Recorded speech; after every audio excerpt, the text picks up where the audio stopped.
നമസ്കാരം. Raf talks മലയാളത്തിലേക്ക് ഏവർക്കും സ്വാഗതം. കേരള ബ്ലാസ്റ്റേഴ്സ് ഒരിക്കൽ കൂടി നാളെ കളിക്കളത്തിലേക്ക് ഇറങ്ങുകയാണ്. എതിരാളികൾ ചെന്നൈയിൻ FC ആണ്.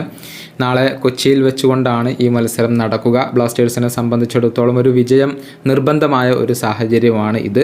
കാരണം അവസാനമായി കളിച്ച 3 മത്സരങ്ങളിലും ബ്ലാസ്റ്റേഴ്സ് പരാജയപ്പെടുകയാണ് ചെയ്തിട്ടുള്ളത്. ഈ മത്സരത്തിന് മുന്നോടിയായി നടന്ന പ്രസ് കോൺഫറൻസിൽ ഒരുപാട് കാര്യങ്ങളെക്കുറിച്ച് ബ്ലാസ്റ്റേഴ്സിൻ്റെ പരിശീലകനായ സ്റ്റാർ ഇപ്പോൾ സംസാരിച്ചിട്ടുണ്ട്.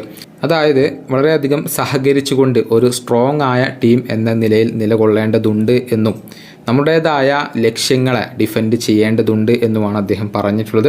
ഏതായാലും അദ്ദേഹം പറഞ്ഞ കാര്യങ്ങൾ നമുക്കൊന്ന് നോക്കാം. നമ്മൾ എല്ലാവരും പരസ്പരം സഹകരിക്കേണ്ടതുണ്ട്. മാത്രമല്ല ഒരു കരുത്തരായ ടീമിനെ പോലെ നിലകൊള്ളേണ്ടതുമുണ്ട്. നമ്മുടേതായ ചില ലക്ഷ്യങ്ങളുണ്ട്, അതിനെ നമ്മൾ ഡിഫെൻഡ് ചെയ്യേണ്ടതുണ്ട്. ഈ ലീഗിലെ ഓരോ മത്സരങ്ങളും കഠിനമാണ്, വളരെയധികം കോമ്പറ്റീറ്റീവാണ്.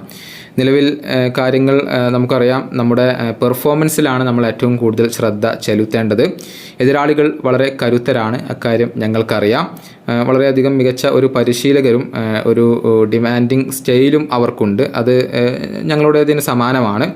അതുപോലെ തന്നെ എടുത്തു പറയേണ്ട ഒരു കാര്യം, ഇങ്ങനെ മത്സരങ്ങൾ പരാജയപ്പെടുക എന്നുള്ളത് വളരെയധികം ബുദ്ധിമുട്ടുള്ളൊരു കാര്യമാണ്. തുടർച്ചയായി 3 മത്സരങ്ങൾ പരാജയപ്പെടുക എന്നുള്ളതൊക്കെ വളരെ കഠിനമായ ഒരു കാര്യമാണ്. അത് വളരെയധികം വേദനാജനകമാണ്, കൈകാര്യം ചെയ്യാൻ തന്നെ ബുദ്ധിമുട്ടാണ്.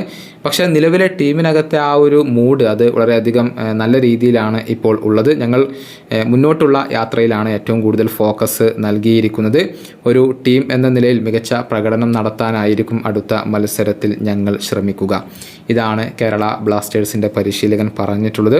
അതായത് ഏറ്റവും മികച്ച ഒരു പ്രകടനം പുറത്തെടുക്കാനുള്ള ശ്രമം ക്ലബിൻ്റെ ഭാഗത്തു നിന്നുണ്ടാകും എന്ന ഒരു ഉറപ്പ് തന്നെയാണ് സ്റ്റാർ ഇപ്പോൾ ആരാധകർക്ക് നൽകിയിട്ടുള്ളത്. ഈ വീഡിയോ അവസാനിപ്പിക്കുന്നു. ഫുട്ബോൾ ലോകത്തെ കൂടുതൽ വിശേഷങ്ങളുമായി റാഫ് ടോക്സ് കൊണ്ടുമെത്താം.